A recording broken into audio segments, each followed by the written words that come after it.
ଭାରତର ଜାତୀୟ ପତାକାର ନାମ କ'ଣ? କହିଲେ ପିଲାମାନେ। ତିରଙ୍ଗା। ଆମ ଜାତୀୟ ପିତାର ନାମ କହିଲେ ପିଲାମାନେ। ଆମ ଜାତୀୟ ପିତାର ନାମ ମହାତ୍ମା ଗାନ୍ଧୀ।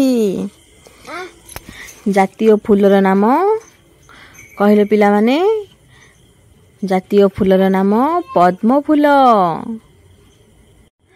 ଆମ ଜାତୀୟ ପଶୁର ନାମ ଜାଣିଛ ପିଲାମାନେ? ଆମ ଜାତୀୟ ପଶୁର ନାମ ବାଘ।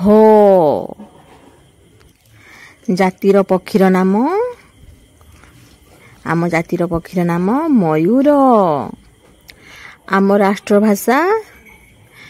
ରାଷ୍ଟ୍ରଭାଷା ହିନ୍ଦୀ।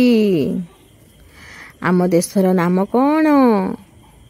ଆମ ଦେଶର ନାମ ଭାରତ।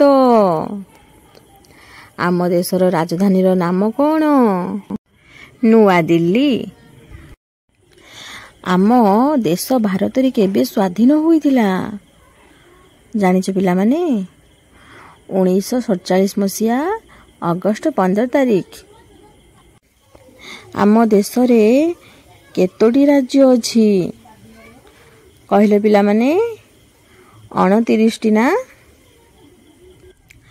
ଭାରତର ସବୁଠୁ ବଡ଼ ନଦୀର ନାମ କ'ଣ କହିଲେ ପିଲାମାନେ?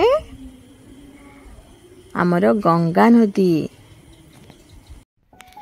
ଭିଡ଼ିଓଟି ଯଦି ଆପଣମାନଙ୍କୁ ଭଲ ଲାଗୁଛି ଗୋଟେ ଲାଇକ୍ କରିବାକୁ, ଗୋଟେ ସବସ୍କ୍ରାଇବ୍ କରିବାକୁ ଭୁଲିବେନି। ଆଉ ଯଦି ବି କିଛି ଭୁଲ ଅଛି ମୋତେ କମେଣ୍ଟରେ ଜଣାନ୍ତୁ। Thank you.